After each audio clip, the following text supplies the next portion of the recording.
безвыходное дело было. Но что происходит сейчас?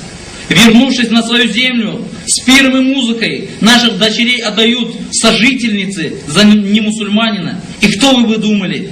Собственные родители. Без всякого стеснения приглашают на пир других мусульман, которые расценивают это приглашение за уважение и, принося подарки, спешат поздравить их. Только спрашивается, поздравить с чем? Так массово этого не было даже на чужбине. А сейчас наши дочери вынашивают детей прелюбодеяния и думают, когда пойдут крестить свое чадо. Вот это называется ли современностью, либо это называется культурой? О мой народ! Что стало с нами, с потомками храбрецов и богобоязненных воинов? Что стало с нашими благовоспитанными девушками? Невесту выбирали раньше по богобоязненности. Это и считалось благовоспитанностью. Скромная, хозяюшка, послушная мужу, воспитана так, что к родителям мужем относится как к собственным родителям. И зачастую именно она досматривала в старости родителей своего мужа. А сегодня зачастило случаи, когда собственные дети отвозят в дом престарелых собственных родителей. А парень должен был заслужить, чтобы за него отдали девушку. Он должен был быть крепким верой, бесстрашным воином и так далее. А сегодня выбирают не мужа, а кошелек. Вы не задавались вопросом, почему на дуа мужчины и женщины сидят отдельно? Так положено, многие отвечают. Да, именно так, это положено. И это тоже наша культура. Только положено кем? Конечно же, Аллахом и Его посланником. Но мы не только не знаем, что это есть обязательный закон, за невыполнение которого есть грех, но также по пути потеряли и то, что так положено не только на дуа, а и на свадьбе, и на конференции, и на собрании, и так далее. А те, кто не придерживаются этого, заявляют, что у нас такого не было, что мы современные, а не отсталые, то они, первое, не знают своей истории, которой наши предки поступали в соответствии с нашей религией. А у мусульман у всех один Коран, и закон один для всех от Аллаха.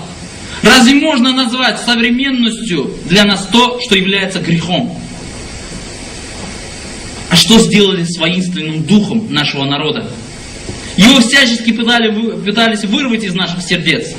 Все знают, что крымские татары были воинственны, бесстрашны, с криком «Аллаху Акбар» шли до конца. Этот народ, не знавший никакого порабощения, оставался рабом Аллаха и никого больше.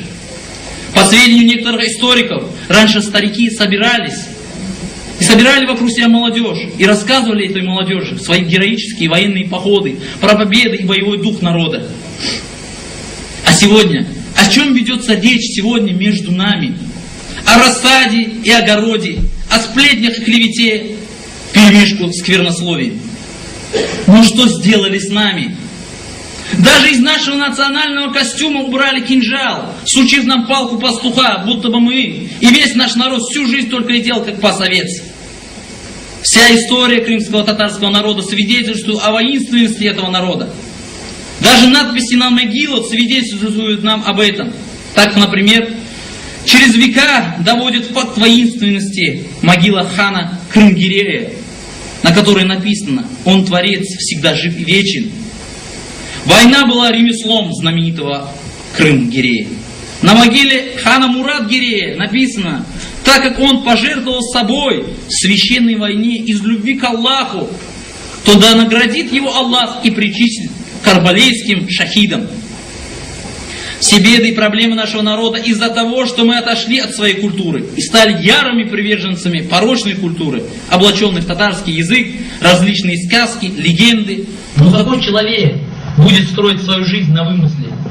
Посмотрите, как мы далеко отошли от своей культуры, как мы усердно перенимаем чуждую культуру и образ жизни. Посмотрите на наше телевидение, на котором полураздетые девицы выплясывают что-то, подражая Европе. Для молодежи устраиваются концерты с танцами живота. Для нас стал дороже День Валентина, чем Рамадан Байрам. Что же происходит с нашим народом? Только исламская культура способна воспитать в человеке и обществе духовные, материальные, нравственные и гуманные ценности должным образом. А народ, обладающий такой культурой, будет считаться высоконравственным, развитым и достойным подражания. И это было у нас. И мы это потеряли. И из года в год нас хотят утянуть от правильности но мы должны вернуть нашу самую большую драгоценность. И это есть одна из самых важных проблем, которой мы должны серьезно заняться все вместе. Не надо ждать, когда проявление чуждой порочной культуры постучится к нам в дом, воплощенное в наших детях. Когда мы живем своей культурой, мы являемся обладателями наилучших качеств, которые становятся предметом зависти последователей других культур. Например, когда мы только вернулись в Крым, то наше гостеприимство и уважение к старшим удивляло местных жителей.